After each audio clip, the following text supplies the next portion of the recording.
Hi, guys, and welcome back to the Full 90. I hope everyone's doing well. Back again for another stream. I'm joined by Raf and Fahid again to discuss again the game yesterday. So we're going to talk about Liverpool's game at Anfield against Arsenal in the sort of early title sort of decide. I don't want to say it's a title decider because it's too early, but it did have implications. And then we'll also sort of do a wrap of the transfers. A lot of late deals, things going to the wire. So I'm sure it's going to be interesting to chat about that. So yeah, looking forward to this one. I'll just wait for Raf. He's just gone off. Oh, he's back. I'll kick it off with you, Raf. First, let's discuss Arsenal, Liverpool. I want to start at lineups. Liverpool end. There was maybe some surprise inclusions. I don't know if you're surprised. Szoboszlai started right back. He did play right back against Newcastle. Slot decided to keep him right back, and then I think that was the only. Sorry, McAllister came in instead of Jones. Was the other change, the main change? But some of us were thinking maybe he plays Bradley and then plays Szoboszlai in midfield. What did you think of the lineup initially, and were you happy with what went the team? Yeah, initially, I was expecting Szoboszlai to start at cam. I was actually expecting Verts to get dropped. I just thought the physicality in the midfield would be too much for him, and we've seen in the past 2 game weeks as well that it was quite tough for him to get a foothold in the game just because from a physicality standpoint. So I actually thought he was going to get dropped, but then Szoboszlai putting in that shift against Newcastle kind of gave Slot like another wrinkle to his game plan, I guess. So yeah, him starting at right back, I wasn't like, it wasn't one of those ones where I saw it and I thought, oh, this could be quite bad. I thought, you know what, he done a job on Barnes, so I think Martinelli, it should be fine. So I was actually quite happy that he started. I actually did want him to start. So just to have his athleticism and physicality on in the game from wherever he plays, really, it was needed. Okay, yes, I'm pretty similar. When I looked at the lineup, I thought it was obvious to put in McAllister. McAllister didn't have a great game, I thought, but we'll come on to that in terms of individual performances and how we played. I think the more interesting lineup when we saw it on paper for the first time is Arsenal's. I want to get your thoughts. Initial reaction when you saw the lineup drop. Were you surprised? Because there was a lot of maybe discussion about the midfield 3 that Arteta went with. What was your thoughts initially? I think initial thoughts is kind of more of a disappointment. I've always been a big believer of if a player's able to go on the bench, they can start. I think the message that was sent out the moment you see Marino in the starting lineup is we're here to keep things steady. And it kind of sums up Arteta's kind of philosophy in terms of not being not taking any risks. We've got Eze there, Ødegaard, who maybe he hasn't trained all week, but is good enough to play the last 20 minutes of the game. Eze, who's had a week of training now, but not willing to play him, or even Waneri, who's been here for a while. Have you got some breaking news? Yeah, major breaking news from Ornstein. So, bit of bad news for Liverpool. Mark Gahey is expected to stay at Crystal Palace despite an agreement to take the defender to Liverpool being reached on deadline day. The England international completed at least part of the medical after a fee of 35 million was agreed between the clubs. Personal terms on a 5-year contract to 2030 were also in place, but it fell through. But I'm going to speak about this one in the second part of in the stream. But yeah, just thought I'd let you guys know. Breaking news just came through. I had a little worry about this one when I heard about half an hour ago. But yeah, we'll discuss it in a bit. Sorry for cutting you off. Obviously, you're quite important. No, it's so good. What? Sorry, yeah, you were saying. Yeah, it just kind of sums up Arteta's tenure really in terms of being risk averse. I think if there's any time where we could possibly get 3 points at Anfield, it was probably now. Whilst you guys are still gelling together, the performances haven't been great. I think there's still a little bit of issues with your midfield at the moment. I think it was a risk worth taking. But yeah, we didn't go for it. And then I think we paid the price. In terms of the lineup, I did feel like when I saw it was quite defensive. I would have played Eze. I know he's new. I think where Arteta probably came from, what angle is, he's probably had a couple of training sessions. He didn't want to chuck him in into such a big game. So that's probably the angle he fought. But Mourinho did score actually against Liverpool twice, I think, last season. He scored both games. So he probably thought he's got experience in these games. He likes the set pieces. He's another tall guy. So I think that's why he probably decided to go Mourinho. But coming on to the actual game, obviously it kicks off. I think it's fair to say Arsenal were the better team first half. Liverpool sort of struggled, I thought, to play between the lines. I thought Van Dijk and Konate had the ball a lot, but they couldn't really ping it into the midfield. And when the midfield got it, it was a lot of like sideways and backwards passing. But obviously Arsenal were compact in their sort of block 4-4-2 out of possession. Raf, what did you think of the first 20-30 minutes of the game when obviously Arsenal looked like they had more of the ball, didn't have many like clear-cut chances, but Liverpool, it was a bit of like a stalemate. Yeah, I was not worried in the sense that I thought they were going to score. I was more worried why we're not clicking. I was thinking, 20 minutes have gone by, 25 minutes have gone by. We still can't, get that pass in the final third. We're just lacking that bit of quality that we know we have. We just weren't clicking. So that's what was going through my mind. I was thinking, if they nick a goal, then it's going to be very, very tough to come back to score 2 against Arsenal. So that was in my head. That's what I was thinking, especially and when I saw the lineup, and I watched the game with Fahid, and I was telling him that 11, the one guy that scared me the most was Mikel Merino, just because I knew this guy on corners and stuff, on set pieces, he's just going to be a menace. So that was my worry, and they kept getting corners after corner, throw-ins and crosses, like they were, trying to get their set pieces in, but luckily, it was all on that right side, and it was just, outswingers, and they couldn't really capitalize on that. Yeah, I think going into the game, there was quite a bit of confidence from the Arsenal side that they can get a result or even a win. So we know Arsenal's record at Anfield in recent years is not great. I think the last win was 2012. I think Santi Cazorla got the winner. I think Arteta was still an Arsenal player back then. But yeah, in terms of like the way it started, I was like, we're struggling to get a feel of the ball. Arsenal were sort of more possession, I think, first 20-30 minutes. They were popping it around. What did you make of the first 20, Fahid, in terms of you managed to quieten the crowd a bit? Like, well, I always say Anfield, first 20 minutes, you can't concede. If you concede, then it's going to be 3, 4, 5. Like, we can do that to teams. Yeah. What did you think of your start? Yeah, so I think it's kind of a good start in terms of just steadying the game, quieten the crowd and let the players settle in, especially after Saliba got injured. I think it's quite key that we didn't let you guys have too many attacks on Mosquera, let him get into the game. But I don't think that was the issue. I think that's probably the right mindset to have. When you're talking about maybe being aggressive from the start, I think that's probably something you don't want to do at Anfield in terms of turning it into a basketball game. But yeah, I think it's the approach after the first 20-30 minutes is where I have an issue with. Yeah, we'll come on to that as the game sort of went on. In terms of, first 20, I thought Arsenal had a few corners. The deliveries were pretty good, I thought, but I thought we defended really well in general, in set pieces, long throws, corners. Madueke looked a bit lively. He was trying to go at Kirkes. First 20, I thought he looked lively out of the Arsenal attackers. But yeah, what did you make of sort of, I want to talk about let's start with Liverpool first. Positives. I think the defense, we were slightly worried. Maybe people, considering we conceded 2 to Palace, 2 to Bournemouth, 2 to Newcastle, first clean sheet of the season, ironically.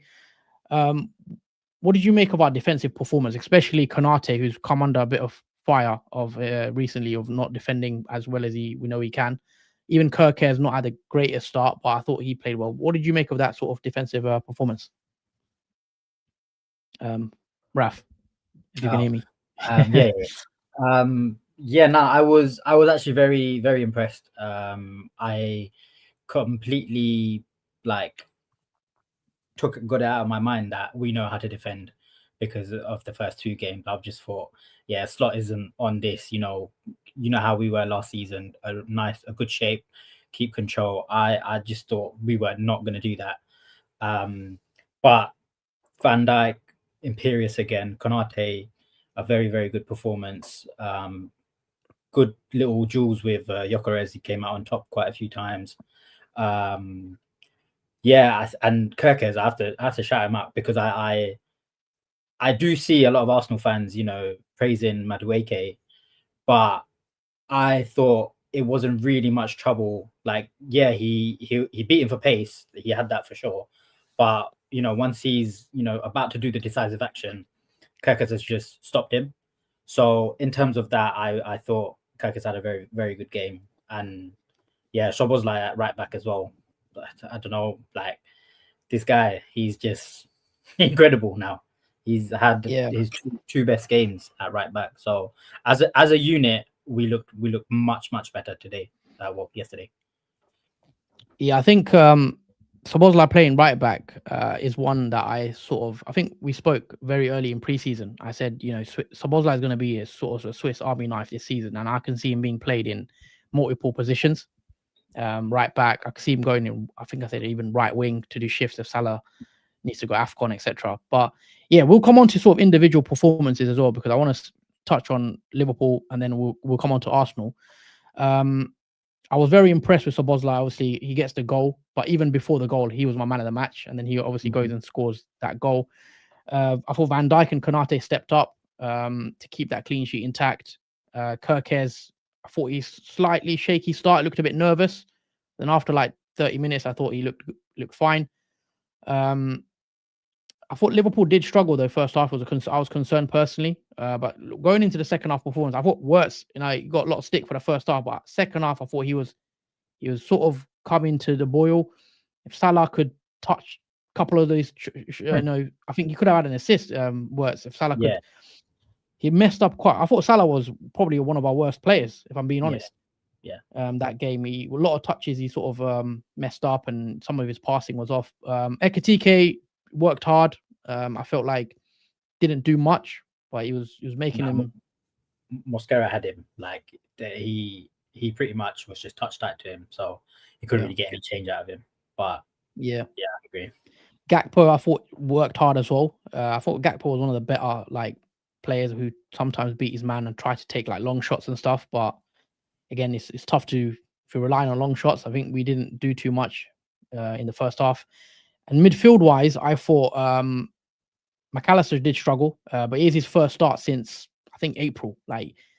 McAllister's barely played preseason, so yeah, he did look off it. I thought Jones changed the game, in my opinion. He came on and gave Liverpool that extra composure on the ball and the ability to sort of play in that physical side. How Arsenal like to play, to sort of stay on the ball, not get knocked off the ball, and that he won the free kick. He sort of took that turn, and then I think Zubimendi, I think it was, fouled him. So that was impressive from Jones. I thought that cameo. Gravenberch again shows he's very, very important to this Liverpool team when he doesn't play. Obviously, in terms of that control, that metronomic player. We'll come on to Zubimendi, who in terms of the player we were looking to get last summer. I thought Zubimendi struggled, if I'm being honest. I didn't think he had a greatest game, but obviously it's still early days. He's still getting used to the speed of the game.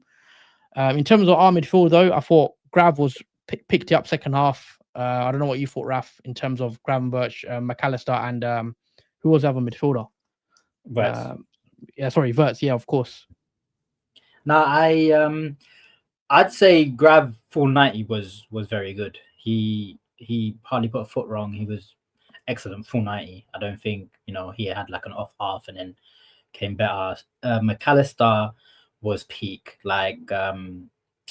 It's his passes were just not working out. He just kept losing possession. He just he done all right off the ball. On the ball, it was a bit it was bad. Yeah. And even when Jones was coming on, my issue with that game was that in the final third, we're just not being decisive. We're just not getting that final pass off. And he was bringing Jones on. And I had a back and forth with Fahid about it as well. Because when Jones was coming on, Fahid was like, oh, he's going to change the game. But in my head, I know what Jones is like. I know he'll keep it ticking, he'll keep it tidy, but he holds on to the ball a bit too much, and that was our issue.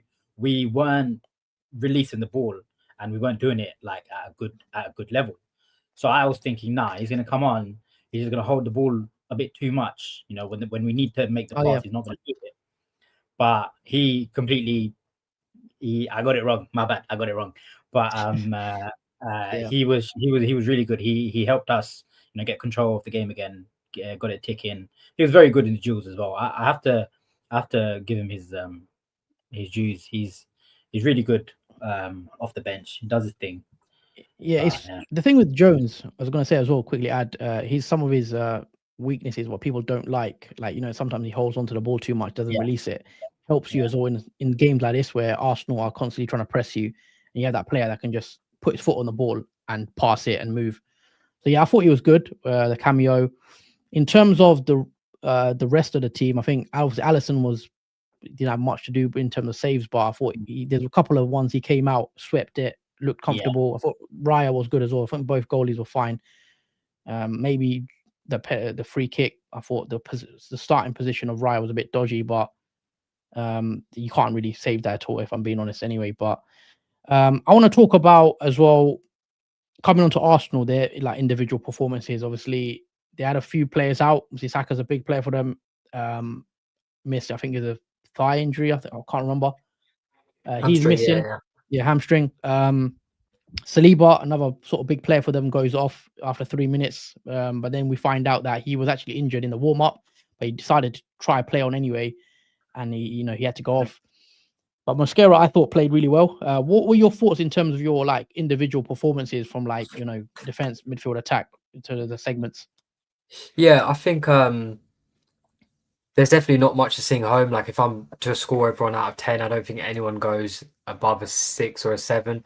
Mosquera is probably going to be the highest rating. I think he came on. I think he was definitely a little bit erratic at the start, which is natural. It's probably a bit of adrenaline, his heart's racing.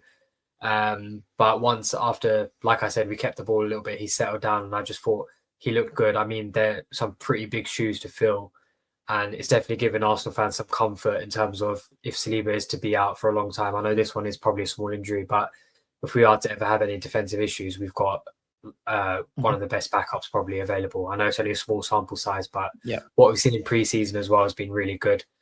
The rest of the defense, I thought Timber had a good game. Calafiori as well. I've really liked Calafiori this season. If he stays fit, I don't think Lewis Kelly's probably going to touch the team. That's how much I think Calafiori's been playing well. I think he's the only player on our team who's constantly looking for Gyökeres and is looking to help Gyökeres out as much, whereas I can't say the same for the rest of the team. Where to go? Midfield, yep, as you said, Zubimendi struggled quite a bit. I think it's adapting. I know when Rice came in, his first 6 or 7 months, he was really shaky, and then Jorginho came, held his hand. Rice is still shaky, When I saw someone try to press him, he looked like he dribbled out of play. Dribbled out of play. This guy's the techie levels. Yeah. Sorry for my Rice. No. I think what happens sometimes is Rice has this tendency to kind of, and I don't blame him. I do think it's a bit of how the system is, and he probably has some emotional frustration in terms of when no one is looking to have any kind of creativity. I mean, I was watching it with Raf, and we mentioned there was a point where Rice passed it between the lines. Erdegaard had a complete, at least 30, 40 yards to just run forward, bring the ball forward. He pirouetted on the spot and passed it back to Rice, and Rice just looked at him, had his hands up like, why have you given me the ball back? That sort of stuff. And I think that gets to Rice, and I think he starts taking on more responsibility than he needs to, which, again, I'm happy that he does it. And I like that out of the few players in the team, he does try to take initiative. But as you mentioned, there is definitely some a lack of technical ability. I know the Twitter timeline likes to call it electricians, not technicians. But yeah, I think he struggled a little bit, but I don't think he was worse than Zubimendi. I think he still got quite some important tackles in. He covered a lot of ground. Out of all our midfielders, he probably was the one that was giving it to our attackers the most. Our front three, Madueke, I think we've kind of touched on already. I think he was quite direct. It was quite refreshing. Again, this is where I think our summer business probably it's been frustrating, but it's definitely we've seen the value of it now in terms of we've had Saka and Saliba out, and if this was any other season, I think the meltdown from Arsenal fans would be unbearable. I mean, we guys wouldn't even let you have that win. We'd be like, oh, we have Saka and Saliba out. It doesn't count. It doesn't count. But we don't have that mentality anymore. We've got the depth. Madueke, again, big boots to fill. Quite happy with how he done. I do think, obviously, if Saka was there, probably would have been a little bit of a different story in terms of getting the final action off. But I can't complain too much, especially for his first time starting for Arsenal at right wing. Gyökeres, I know he's getting a lot of stick at the moment. My biggest issue is he's just not getting the service. I mean, when he does get the service, he's feeding off scraps at the moment. Agreed, probably some of the scraps he's doing, he probably could get a little bit better than. Not to say that he's on Haaland's level, but then I look at Haaland and you're looking at even Salah, you're looking at it's never the 10 times they receive the ball, you're going to get a load of rubbish at least 8 times. We just need to get. Maybe yesterday, yeah. Well, but yesterday was it wasn't great yesterday. Yeah, it wasn't great yesterday, but yeah. But I mean, the story is sort of like maybe not 8 times a bit harsh, but I mean, with Salah, you're not going to get a consistent action every single time. And I think Haaland is probably closer to the number of chances it takes him. I think Gyökeres just needs a lot more service. I feel sorry for him. He's doing shuttle runs at the moment. Just one point on Gyökeres. With the type of profile he is, I was very confident that Van Dijk and Konate would deal with him. Because they always deal with Haaland as well. Like Haaland doesn't get much change out of us. It's those other strikers that like to drop deep and those quick, small strikers, I think, worry Konate and Van Dijk more than like a target man. When it's a target man type striker, I don't think they're gonna worry. Even like Saliba and Gabriel, they would rather play against that type of striker, I think. 100%. These guys are absolute brick walls. That's kind of, if they were to choose a striker to go up against, it is going to be that model of striker. They won't want to play against the Jesuses, the Isaks that'll come in and out. So yeah, I didn't expect Gyökeres to have much of a game against you guys anyway. But it was just the lack of. I do think he made a lot of good runs where at least test Konate. There was a point I think Konate had like a little knock, and then I was saying to Raf, I was like, this is why we need to keep giving to Gyökeres. Like, he might not cause something, but at least cause some fatigue in these defenders. I don't think Van Dijk even broke a sweat that game. Like, I wanted to just cause a bit more stress to your back line, even if nothing was to happen. The one time we did give it to him, I think he done quite a good layoff to Timber. We got a shot off. So yeah, there's definitely positives, but there's a lot of negatives to take from Gyökeres' game at the moment. But I think it's more of a system issue. I know City struggled as well at the start to get Haaland in. I'm sorry, not at the start, but more last season or so. So it's about us figuring out how to adapt to Gyökeres. I think we know what we've bought. I don't think we can't complain about what he's not good at when you know exactly what he wasn't good at before. It's not a surprise to us. The club have made obviously quite a tactical decision to bring him in, so we now need to see the fruits of that, which we currently aren't, which is a bit of a shame to see. We've had a lot of time with Gyökeres now as well. Still early days, only 3 games. Yeah, it's early days, but I think it's the lack of willingness to change, to adapt. I think the only game where I've seen us to be a little bit more direct was the last pre-season game against Bilbao, I think. So I think that's the only game where I've thought, okay, wow, we're playing a little bit different. But then again, since the season started, it's been same old Arsenal. And then lastly, just to touch on Martinelli. Oh, if I got my hands on him, man, I would have done a better job at left wing, man. Put me on left wing. But yeah, it was tough. I think he's shattered for confidence, and it was probably the right time to move him on this summer. I think it's going to get very toxic between the fans and Martinelli. If he left this summer, I think it would have just been a nice thanks for your time, off you go. It's going to be a really rough season for Martinelli. I think it's gonna come to a point where I think he's going to start getting booed.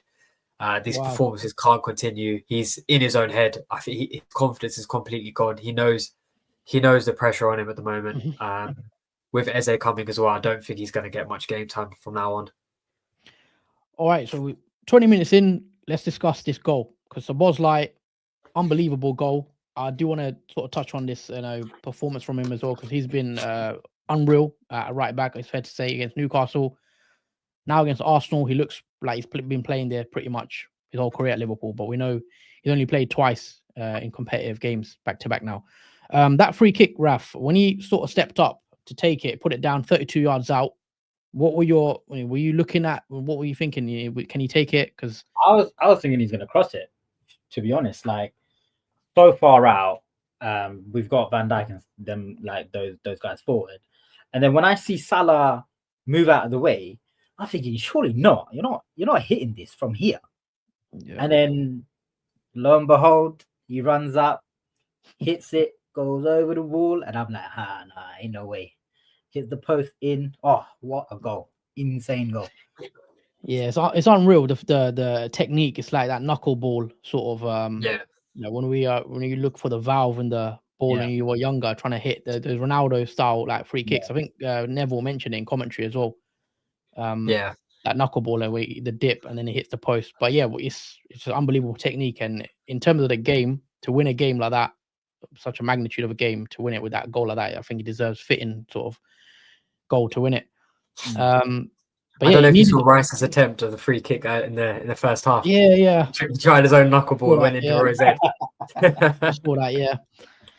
But in terms of like the goal, obviously it was decided. The game was decided by a moment of brilliance. Obviously, in terms of open play, there wasn't. It was a very. I don't think it was a great game for the neutral watching. It was a pretty boring game.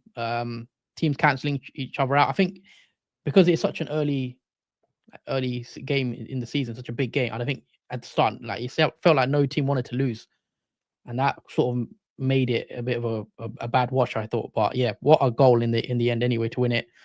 In terms of what coming out of that game, obviously Arsenal, I felt like had to go and win. I know it's tough to win at Anfield. Even a draw, you would have walked away and said a draw is fine, a draw is fine. But I wanted to see, I mean, if I was an Arsenal man, I would want to see them make a statement, go out there and win and just sort of put that marker down and say, you know what, we didn't win it last year. We're going to go and win now and sort of lay that marker down. But they didn't do it. That is sort of is that a concern for you? I mean, even a draw would have been a good result, to be fair. I think we've had a lot of. I think if you're speaking with a logical mind and you ignore all the context, I think this is where context is really important. You take context out, even a defeat isn't the worst case scenario. A draw sounds brilliant, a win sounds unbelievable. But I think when you add context of how close we've been every year, and you look at where we failed consistently over the last couple of seasons, it's been the Etihad or at Anfield. And you're talking about, Arteta loves to talk about fine margins. We haven't gained any ground, any points that are useful at these. I was speaking to Raf earlier. This Big Six record, we haven't lost against the Big Six. It's a little bit fugazi because a lot of them aren't wins, a lot of them are draws. So it's just a bit, very frustrating, I think, to not go away. I think it was a great time to send a marker, and I mentioned it earlier.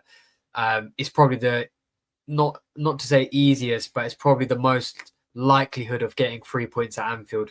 Game week 3, 6 managers. You guys have had an emotional game at St. James's Park. The first game, obviously, there was a lot of tributes for Jota. It's been it's not been a steady couple of weeks for you guys. There's so much change. It was the right time to come and get you guys. But yeah, we just didn't have the right kind of mindset in terms of to win that game. So yeah, very, very, very tough to take. Yeah, so just to quickly wrap it up on his game, just my sort of thoughts coming out of it. I thought we did really well. I mean, considering we weren't great against Bournemouth, we won. We weren't great against Newcastle, we won. We weren't great against Arsenal, but we won. And for me, that's what champions do. We find a way. The mentality is there, I think, with the team, and rain or shine, whatever the situation, I feel like we do manage to always find that way. And I think that's what Arsenal need to prove it. But obviously, long way to go. I wouldn't be ruling anyone out of title races and stuff. But coming after the game finished, obviously, I messaged a few people and I said, stay awake tonight, guys, because you're going to get some news. And I want to move on to transfers and stuff now. And yeah, Raf, obviously the bomber hits Isak. I think around. I actually fell asleep for that bit, and I said, I want to tell everyone, don't go to sleep because this is going to happen. And I fell asleep myself. So I think it was 12:08, and it was ironically it was Luke Edwards, the first person that broke it and said it's agreed for 130 million. He said initially, and then we know Isak gave up solidarity payments, so his 125 is also being reported. But yeah, what was your? I mean, we knew it's sort of the worst kept secret. Isak, I know you were slightly worried, and I said, "Yo, relax." I was. But yeah, when you saw the news, obviously beat Arsenal a couple of hours before, and then you go get Isak, that's a dagger to Arsenal fans. I think if you're a rival fan and you're looking at Liverpool right now and you see that sort of business come in, I mean, how were you feeling last night? I was telling Fahid earlier that level of dopamine I will never ever find in my lifetime ever again, and I will be chasing that high, but I'll never get it. That was like I'm in bed, I'm chilling, and then I see my notification, David Unsing. I'm like, nah, what's going on? I check it, saying that we've agreed, and then I was like, okay, cool, but it didn't sound like it was done. And then I see Fabrizio tweets out saying, here we go, and I'm thinking, huh, it's done. But like the most annoying thing is I hate that this saga has dragged on so long that it didn't even it felt great, but it didn't feel as good, because I'm like, yeah, it's coming. Is it gonna happen? Is it not? Like, it was more relief and joy that it got done. But yeah, I cannot believe how we've moved this transfer window. Like, I grew up watching Charlie Adam get brought in to replace Xabi Alonso. Like, do you understand what we went through? Look, even 3 years ago, you take it to 2022, deadline day, Arthur Melo. Yeah, if you remember. Like, I think we were in the pits of hell, man. I'm telling you, transfer windows was just not it for us. Yeah, no, look, I've been confident, very confident that this deal gets done from May, June, like onwards. Like everything for me pointed towards is getting done. But obviously, when it officially gets confirmed, it is that bit of a relief, that it ends up getting done. We need a forward. We are massively short on numbers. That I said, Arsenal actually have better depth than us, but obviously now we sign Isak, that all changes again. So Guehi will come on to that. Obviously, that hasn't gone through for we broke earlier. It's pretty confirmed he's staying at Palace, which I want to speak about quickly as well. But staying on Isak, 125 million, 130 million, whatever you want to, what figure you want to use. British transfer record. And yeah, I've always thought it's not going to be one of those where Liverpool go back and forth, bid 110, then it gets rejected 115, because I just knew when it drops, it's going to be agreed straight away, because I've been of the opinion that this has been agreed a long time ago behind the scenes, and it's just been about Newcastle getting their players in ducks in a row, and then they'll announce it. But yeah, I mean, what a signing. There's not really much I can sort of say on it. I think another thing was the way we actually dealt with Newcastle was actually very, very good. Like, we didn't take the piss. We gave them the 110. That was a bit. What's this? It took the piss. Nah, but that one we told them, look, you want Ekitike, we want Isak. Oh yeah, do your thing. But they were like, nah. So you know what though? You know what though? I don't think it was one of those situations. I know people try to say, oh, we just went in because Newcastle wanted him. We actually wanted Ekitike. He's a genuine target. We're not going to just bid a 90 odd or whatever it was, 78 million, 79 million for a player that we just to banter Newcastle. He's a genuine target. We've been in for him since like January. But I think we wanted both, which is at the time, when we signed Ekitike, I was like, okay, that's it. We're probably not going to get Isak now because it doesn't make sense. But we had the mad plan to get both. In terms of the move, obviously, still not. I mean, I've seen him. There's like leaks going around. He's in the, he's wearing the shirt, and announcement should come soon. Around the training ground, I've seen that. Yeah.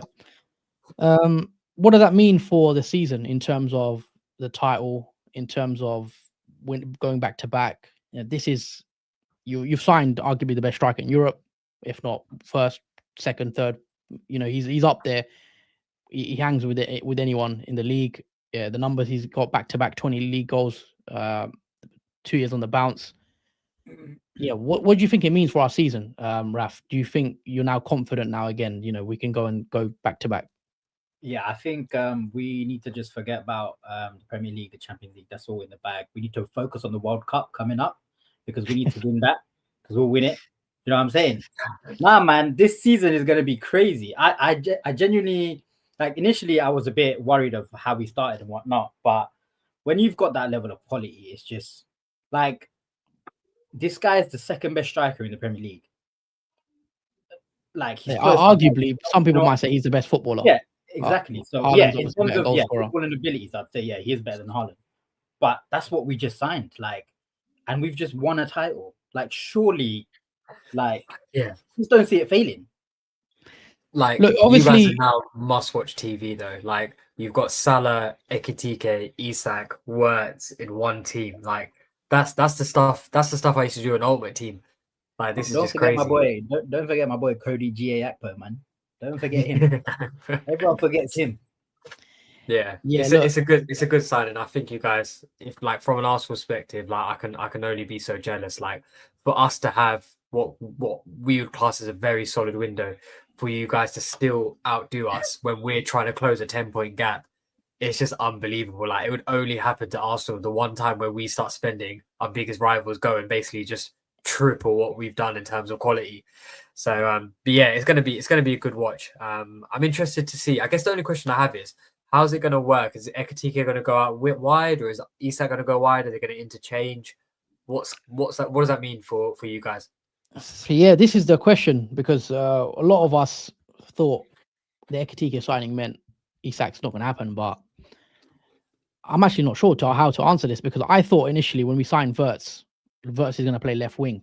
I think I said to you, Raf, as well. Like, I think Wirtz might play left wing, and then we're going to play the same midfield three last season. But Wirtz hasn't still played left wing yet. Gakpo's there, so I think we could see Ekitike go left wing.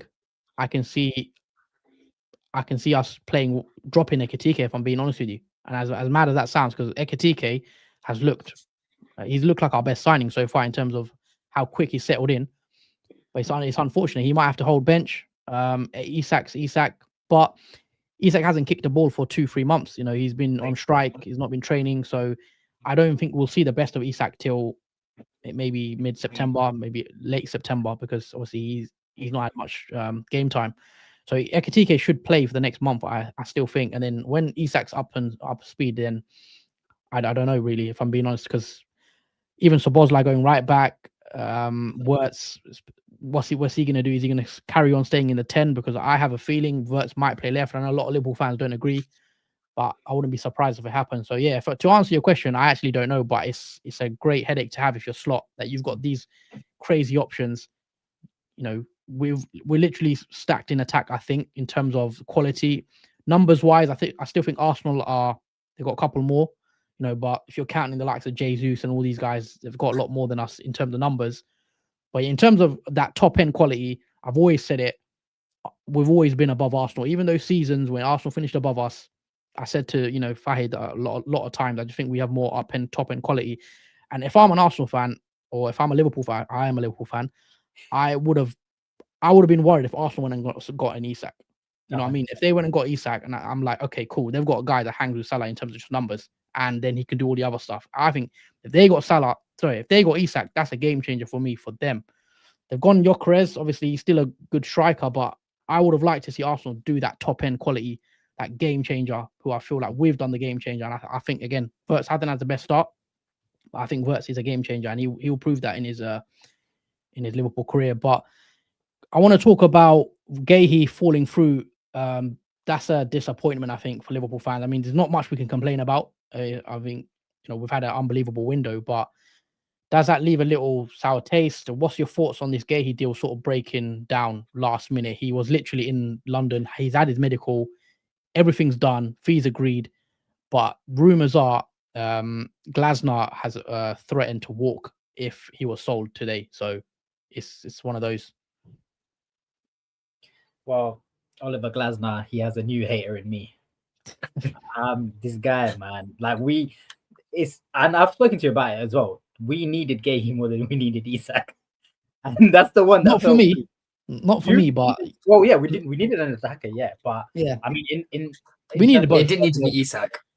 Yeah, that's what I mean. Like, it didn't need to be Isak. but we definitely needed Gahey. So that falling through, I think for me, we're now relying on what Konate, Virgil, Gomez. We didn't touch on Gomez, but I thought he was great. He was very good, but how long is he going to be good for? Yeah, that's the problem with him. We know he's good, but he never fit. Yeah, so that's my issue with him, and Leone, who we haven't still seen him kick. It's an unknown quantity. Yeah, he's a kid, 18. So so that in terms of that, I do think we've been left short. I don't know if we go back for him in January. Yeah, we definitely will. I think, no doubt about it. The thing is, though, if he's refusing to let Gahey go at the start of the season, I think he's going to do it midway through the season when he probably has competitions that he's in and stuff like that. So that's what makes me think we might go in for a pre-agreement and try to get him on a free. But I don't actually see him coming to. I think with Gahey, it seems like if they got their replacements in, they wanted 2 defenders. They got that young guy, JD Carrot, I think his name is, whatever his name is. Like that, he signed, but he's like 21, and they wanted another one. They wanted Igor from Brighton. I don't know if you saw the news. Igor broke down. He went West Ham, and then they're scrambling around for another like older centre back, and because they couldn't get it over the line, they're not going to let. Obviously, they sold Eze, another star player for them. They want if they sell their captain as well. It's a I get it from Glasner's point of view, especially the fact that he's in Europe now. He's he needs a team that has to be able to compete in Europe and stuff. But I don't know. I just feel like you kind of knew that this Gahey thing has been going on for weeks now. Yeah, not even weeks. It's a risk from us anyway. It could have happened to Isak. Newcastle could have just said, you know what, we're not going to sell. So exactly. So it just. I feel like they should have had that sorted, or even when I'm pretty sure we offered them Gomez, right? But they wanted Gomez on loan. We said no, which I don't know. If you want a centre back, why don't you just take him? But as it stands, we still have 4 centre backs, which we had 4 last season.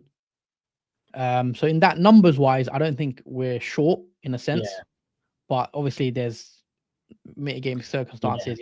Leone is a kid, and Gomez is made of prawn crackers. Like, you can't stay fit. So as an Arsenal fan, that's like this is my only hope of winning something in the Premier League is Virgil or Konate dropping, Salah dropping. This is like what we're clutching at now, which is just, it's embarrassing that that is what we're relying on. But it's come to that where you guys are playing so good. You guys are in third gear. I don't think we've been good. No, but I mean, as in you're in third gear and you've got 3 out of 3. Yeah. You guys are yet to click, yet to add Isak in. We can complain about the Saka injury. You guys potentially should have had Isak in a lot earlier. There's just, you guys are. It's a ridiculous amount of firepower at the moment. So we're really relying on. When Gahey when you announced it, I celebrated in my head because this is all we've got left, man. We're relying on injuries. Look, I hope we go back in for him. I know we will go back in for him because not an exclusive or anything, but I think Konate is off. Personally, I think Konate will be gone in next summer. So we will sign 2 centre backs anyway. We'll sign Gahey, and we're going to sign another one in summer, I think, because it's looking like Konate's going to go. Gomez will probably go next season as well. Yeah. So we're going to have to sign 3. Yeah, we'll talk about that. There's going to be a lot of not as much as this summer, but there will be a few interesting pieces as well, I think, next summer. But let's talk about Arsenal, because we mentioned Liverpool's transfers. Arsenal have spent big again. They've actually spent more than Liverpool in terms of net, which is mad. When you think about what we've done in the window, we've spent a lot of money. So Arsenal, I think 8 signings. Hincapié, I think it just got confirmed on loan with an obligation. What do you make of? I mean, we've had, you've sort of told us already what you think of your window, but now Isak's come in. Does that change anything for you, or you still think we've done our business, etc. We need to go and do what we do. Yeah, I don't. It's come to a point now where it's no longer an issue in terms of we're one short, or if we had a striker, or if we had a winger, this that. I do think if an ideal window would have been to add one more winger to it in terms of a Rodrigo, a Gordon, or Leao, Semenyo. If we could have added that, I would have said it's probably what I would have called a 10 out of 10 window for what Arsenal Football Club are capable of. Yeah, with Isak coming in, I think it's just kind of the writing's on the wall already. I know it's only game week 3, but it looks very bleak for Arsenal at the moment. I was having this conversation with Raf. We're going to be approaching a time where in about a season or two, our young squad is going to be now aging, all hitting 27, and then you're now thinking about, oh crap, we probably need to refresh, and we're losing some of these guys' prime years, finishing second place. Yeah, it's just this ain't really answering your question, but I think it's just a general worry. We've added Eze, who's 27, Gyökeres, who's 27. Yeah, those guys got to deliver. No, the board doesn't deliver, then it's yeah. Whether it's system, you'll be under pressure. Yeah, 100%. I think the way the board have operated this summer is they basically told Arteta, look, we've given you ready-made signings and we've given you depth. It's on you now to go figure it out. Which that's the question. Let's look at your signings. Obviously, Kepa comes in early doors, 5 million, I think it was. Norgard depth for Partey because he was going. Jorginho left as well. Zubimendi comes in, sort of Partey left. Actually, more of the Partey replacement. Madueke comes in to sort of play left and do bits on the right.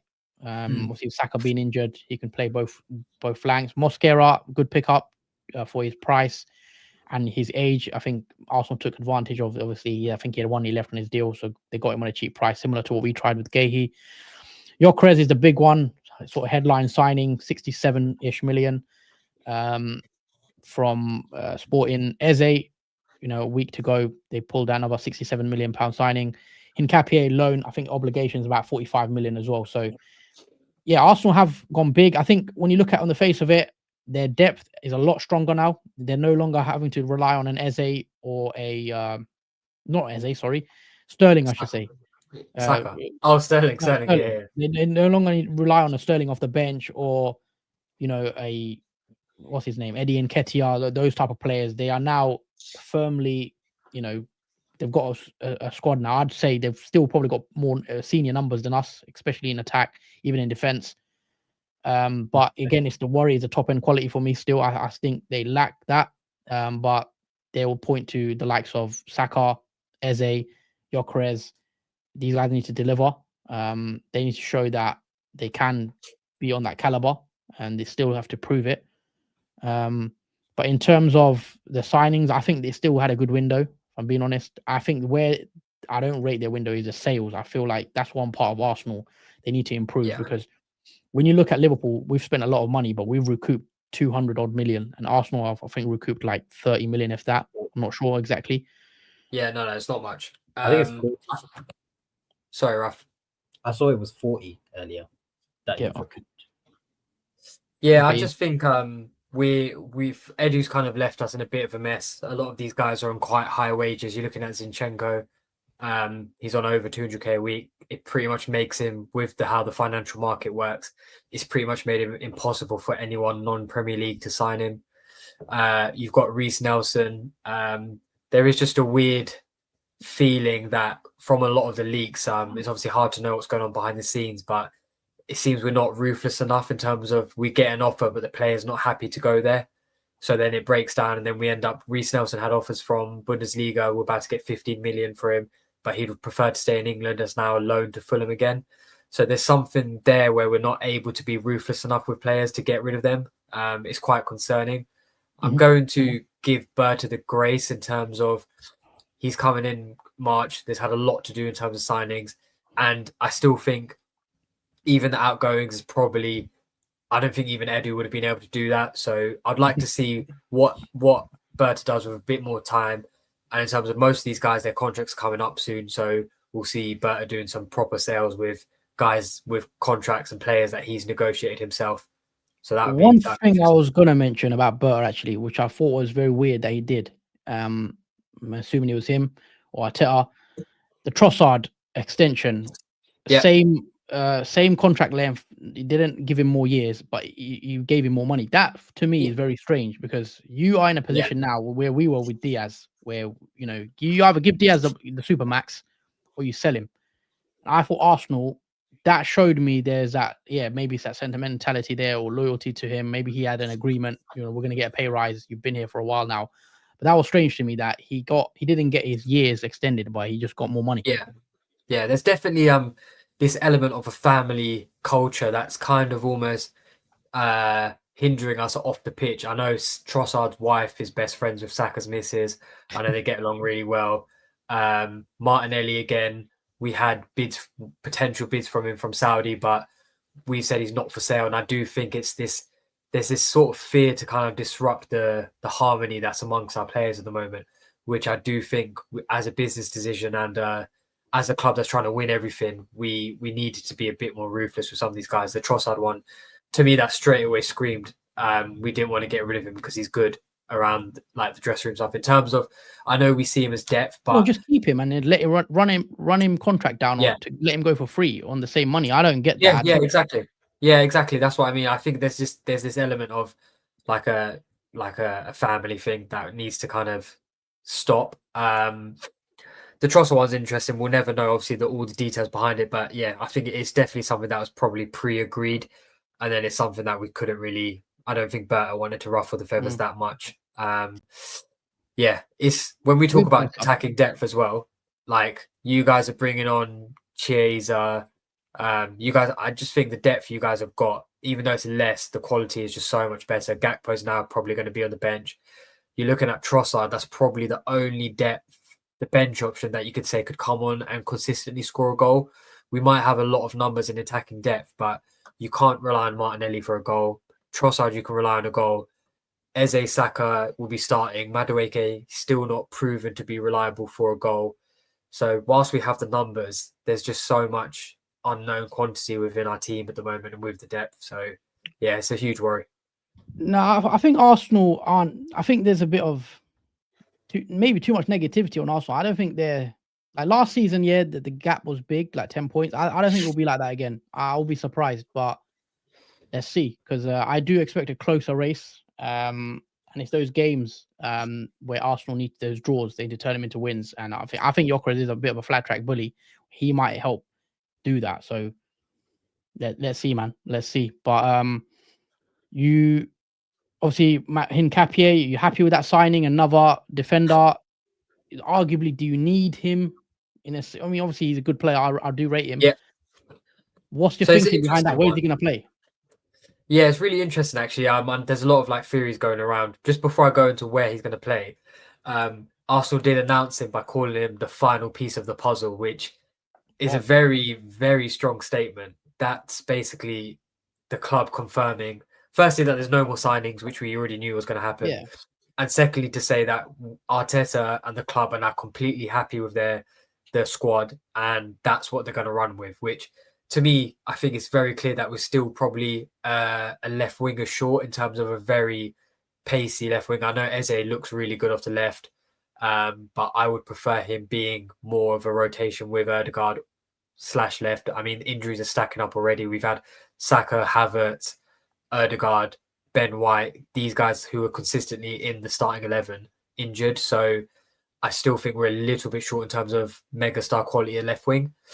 On Hincapié, yeah, so being called the final piece of the puzzle, yeah, it's very, very odd. But we'll move on from that. Where he's playing, I think he's going to be used at left back, which is quite interesting because obviously we've got Calafiori there, who's obviously maybe a little bit less reliable, and we've got Lewis Skelly there and Zinchenko.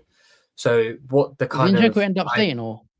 Yeah. So he done an interview during pre-season saying he was crying because his daughter laughed at him because he's on the bench. But didn't want to go to Marseille to get starting football because he didn't want to take a reduction in salary. So, yeah, I hope you're crying a lot more, Zinchenko, man. I hope your daughter keeps laughing at you. He's a mess. He's a mess. I did like we brought Arshavin to the pitch yesterday just to maybe try see Zinchenko out. There's a bit of nationality issues. I saw Arshavin. Yeah, he scored that 4 goals he once scored against us. Yeah. So yeah, I think Hincapié is going to be at left back, which is nice. I think that's where he's going to be in that mold of terms of Calafiori, in terms of he's going to try to bomb down the wing and then get some crosses in. His crosses, from what I've seen, look very good. I think what this means for Lewis Skelly is more interesting than the Hincapié signing himself. Yeah. I idea is that this is now moving Skelly into midfield, which is his natural position. Prior to coming into the first team, he'd never played left back really. He's more of a in the middle. So it'll be interesting to see, especially with Zubimendi struggling. If he continues to struggle, I do see Skelly coming into the middle. He's done it against PSG pre-season. He was in the middle quite a lot. I know he lost the ball versus Spurs where I can't remember who it was, scored from the halfway line. So yeah, I think the signing's more interesting in terms of how it shuffled the squad around. So we're now potentially looking at Skelly coming to the midfield, which is where I think his skill set's better suited. Yeah, I think Skelly probably will play more midfield. Interesting, because I thought he was a good left back last season when he played. He fairly solid. But yeah, Arsenal again. We look at on terms of their paper. They've got the numbers. They've got the squad. I think they've got the quality that they should be challenging. I think there'll be no excuses. I mean, you probably know for Arteta the repercussions for him if he doesn't win this league. We'll probably talk about it on another stream. But yeah, in terms of both our windows, I think we're very happy. I think Arsenal fans are in the whole very, very happy as well. They've spent big. We've spent big. So yeah, hope the best team wins the league, But yeah, what the transfer windows don't win titles as well, because look at last season, we didn't really spend anything, but we won the league. So can't rule Arsenal out, I think, still. If it gets to like 7 or 8 points, then I'll start getting a bit excited, but still early days. My prediction is it's gonna be a blowout. I think you guys can have wrapped it up quite early. The way we're playing at the moment, yeah, it's worrying, but we'll see. I don't know. Barring any big injuries for us, that's the main thing. Yeah, injuries is always. Yeah. And especially Gahey not coming in now as well. We're just really worried about the defense now. So barring any of that, I think it should be fine. If Gahey came in, I'd be thinking of doubles and stuff, maybe even winning the Carabao and a league or something like stuff like that. But for just the Premier League, assuming Konate can stay fit, which again he was lucky last season, didn't get many injuries, but normally he does miss. If he stays fit with Van Dijk, yeah, if we can get to January and then maybe try to do a deal with Gahey then. But yeah, that's the only worry I think in our squad. I actually would have liked one more attacker. Obviously, I don't know if you guys seen Elliot has left. Another a bit of business from us. Obligation, we're loan with obligation 35 million. So Elliot's it's a permanent deal essentially. I would have liked maybe one more attacker, but maybe that's being greedy. But Morgan Rogers, watch out, Morgan Rogers next summer. Maybe we make a play for him. I think there's definitely interest there. Maybe for I doubt January. Yeah, that's the other one. I mean, I spoke to Fahid about it. I said Elise 2026. He's definitely another one I can see us going for. I'm gonna start doing this one. Yeah, if Elise happens, I'm a big fan. So, but let's see. Rumors he's got release clause, but I think there's going to be a lot of clubs in for him. City, and also Chelsea will be in for him as well. I think. Yeah, I think that all depends on how this season goes. If he sees okay, the team does contending year in back-to-back years. This is somewhere we have to win it.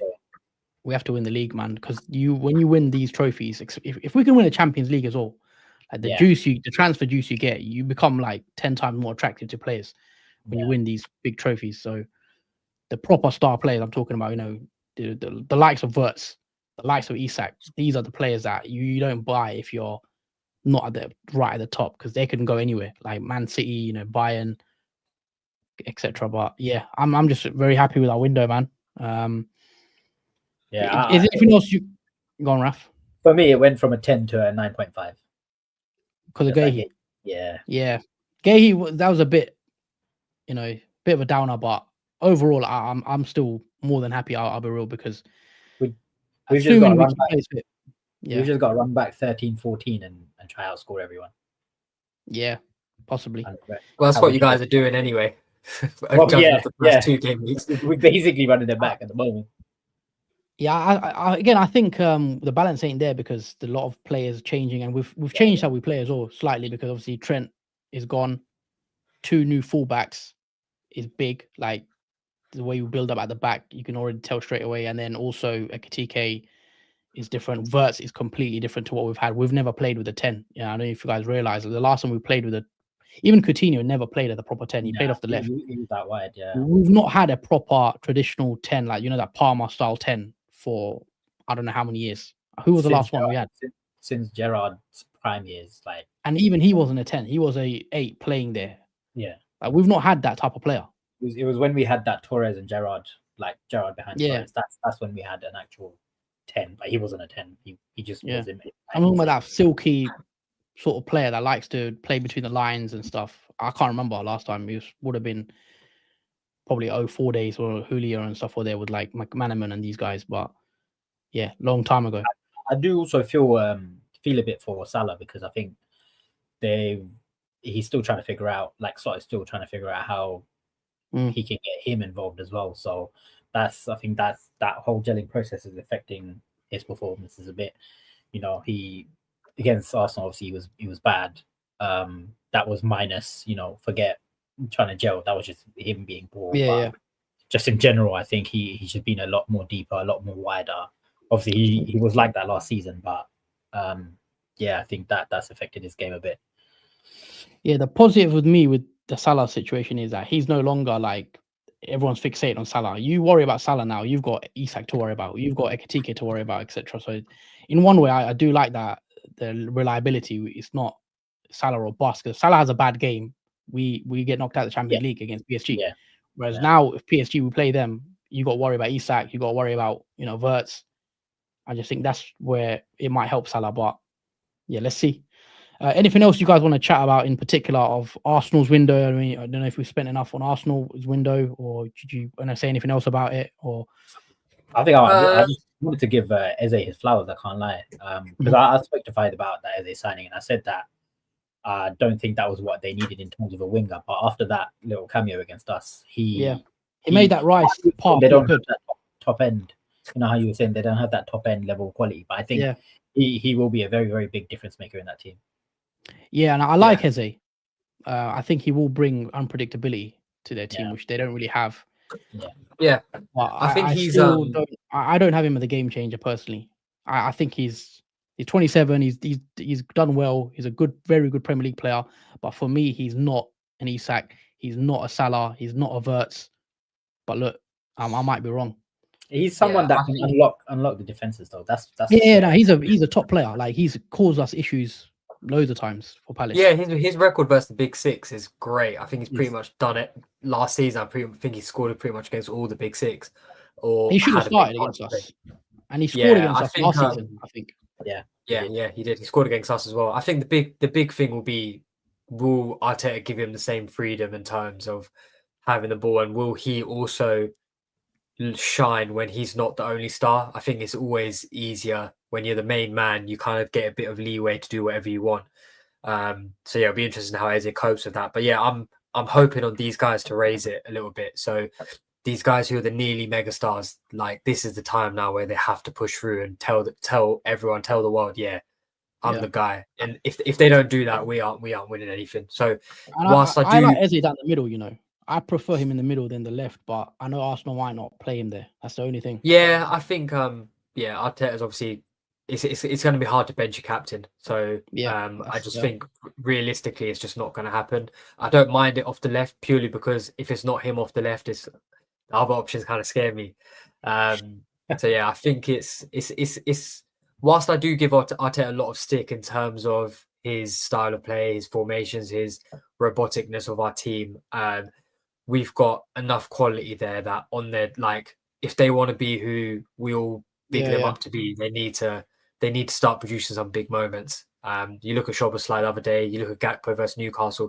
These are guys that probably aren't highly rated, but they can produce a moment when they need to. And when you look at the Arsenal front line, there's very few that have got proven record of doing it. So yeah, it's time to step up now. It's time to step up. Yeah, in terms of we spoke about this as well. How much is it Arteta maybe putting the handbrake on if he let it go? And I was speaking to some Arsenal fans at work actually today because I showed you a little screenshot. Sort of Arsenal fans sort of arguing amongst themselves, and I was just there just enjoying myself, sipping my tea. But from what I see, Arsenal 22-23, that swashbuckling, going forward, sort of Klopp sort of like. I don't think that's Arsenal, I don't think Arteta wants to play like that, personally. I don't think he wants to be. He doesn't want to be like a a Klopp team or that gung ho, commit players. I think what you're seeing right now is what he wants to do, is that control. He wants to minimize counterattacks.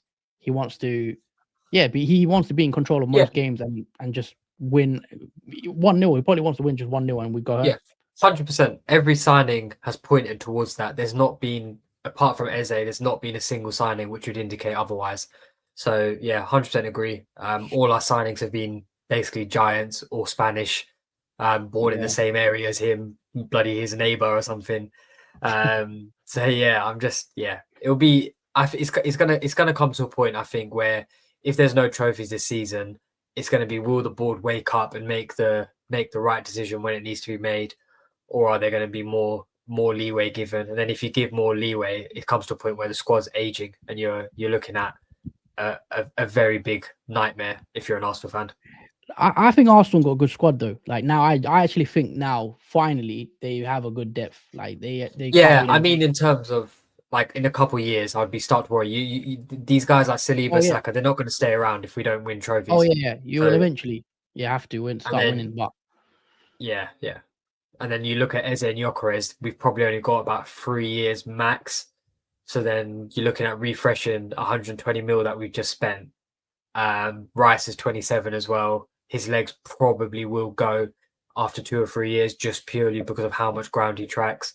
Saliba, Gabriel, these guys are targets for any club in the world as well. So it's now or never. And if it's not now, then the board have to act immediately, because otherwise we could be heading back into another banter period. Like, I'm not trying to be too dramatic, but you can see where it's going. If there's a timeline where things don't happen the way it should, we could be in a very bad spot. I also do think that you guys have your academy, like 1 year endowment, like those guys are good. Those guys to look forward to coming in as well. So that's very true. Yeah, very true. If you lose out on those kind of players, you still have these young players coming to the rest. So. It's literally they just need to win, so they can say, "Yo, we've won something," and then they might have some belief and stuff. Until they start winning the big ones, there's going to be those doubts there, and I think it's just going to be natural. They're just going to have to bat it off until they win a Premier League, and then we're like, "Okay, we've won it now." Now those players are winners. They will have experience in these moments, and then they'll win more. You hope so, but obviously not in our case. But let's see. It's been a good stream, guys. I've enjoyed it. Nice chatting to both of you. Mad deadline day. I'm happy, but that Gahey, was a bit of a downer. If I'm being honest, but I can't complain. And I'll be waiting for that Isak announcement video. Hopefully they do something interesting. Hopefully they don't do something like these guys when they're making music videos and stuff. Something good. Guys. I think that's it. And then if you guys want to add anything else? No. The Gahey news is that's been my bomber for today. Yo, this is a bomber.